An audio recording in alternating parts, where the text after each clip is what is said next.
Everybody, my name's Ed. Okay, it's been a couple of weeks since I've done a haul video. So I'll talk about a few of the comic books I bought maybe the last week or so, and then I'll show you the comic books I bought today. So we're just going to jump into it.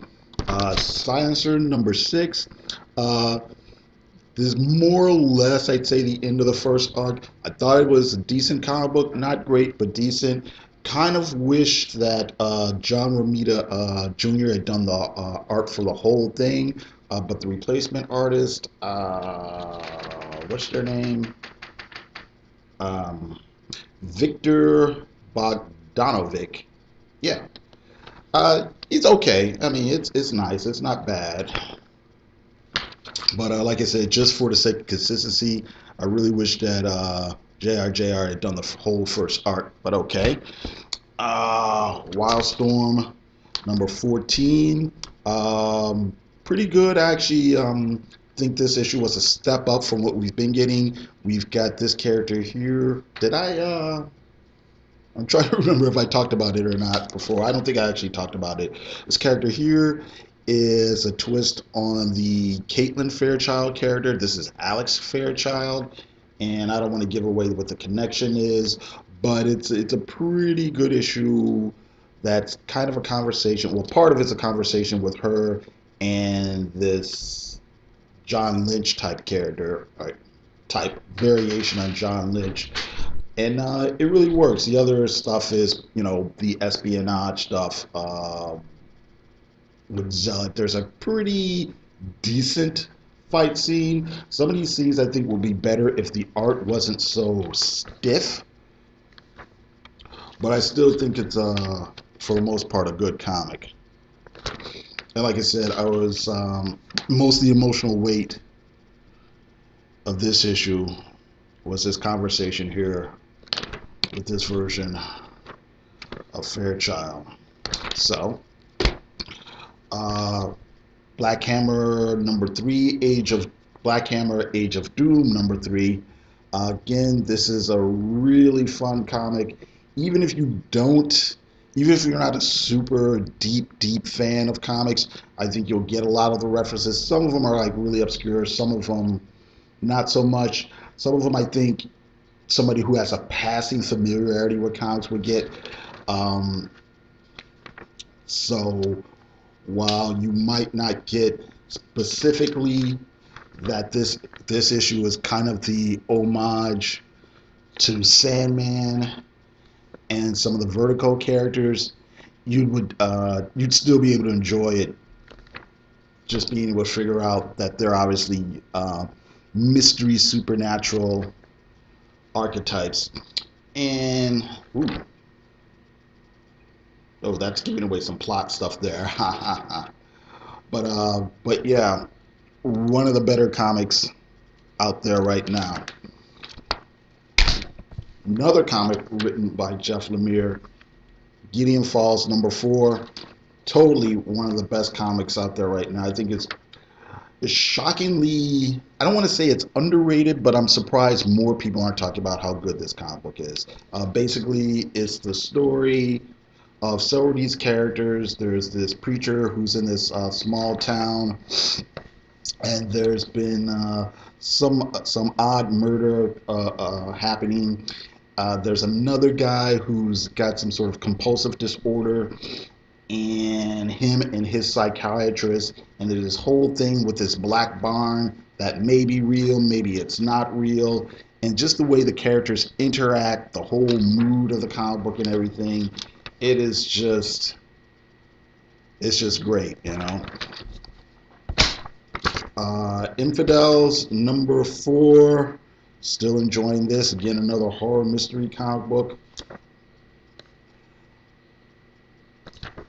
Seemingly about some people who may or may not have died, some spirits who may or may not be in this apartment building. Again, it's just a real creepy as hell funny book with some solid writing and some pretty decent moody art. Killer Be Killed, again, one of the best comics out there. This is the end.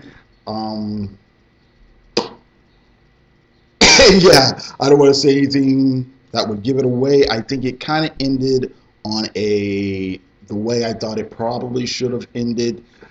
There's no way, in my opinion, it's just my personal opinion, it couldn't have kept going on the same way you keep a comic like The Punisher or something like that going on, given the amount of realism, quote unquote, that was built into the series.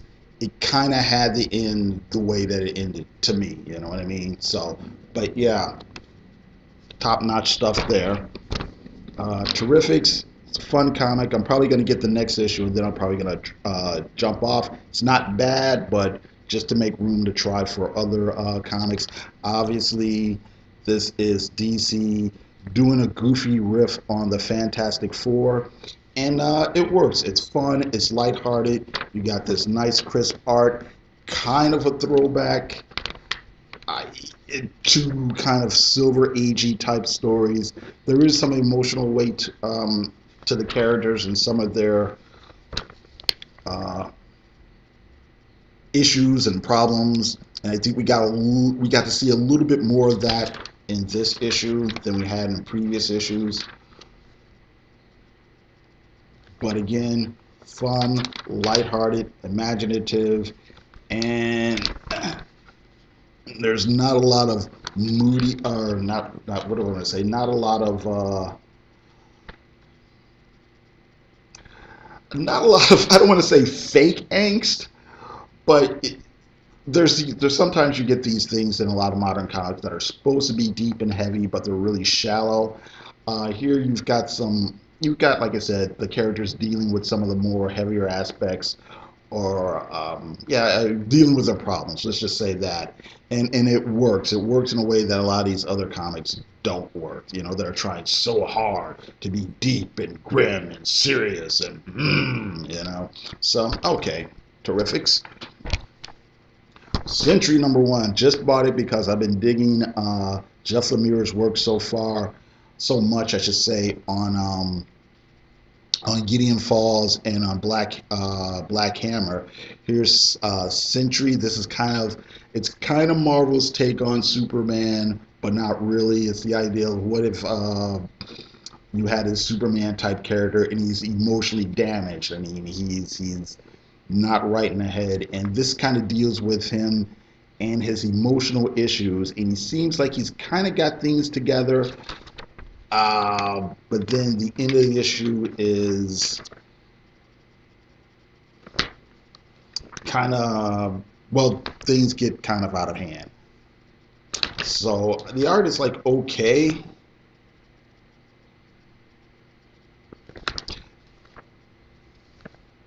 It's not my favorite, but it's not bad by any stretch of the imagination. But again, like I said, you kind of have this really interesting take on the heroes kind of, ooh, can you see that? Maybe it's too much glare. The kind of Silver Age, corny Silver Age world that he wants to live in versus the reality that he does live in right now. So really interesting in seeing where Jeff Lemire takes this. Charlie's Angels #1. Not a bad cover by David Finch. Just bought it on a lark. It's basically the original group of angels from the 70s. The comic book is set back in that decade, and it kind of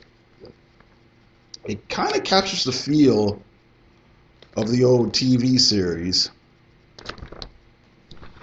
The art here is okay.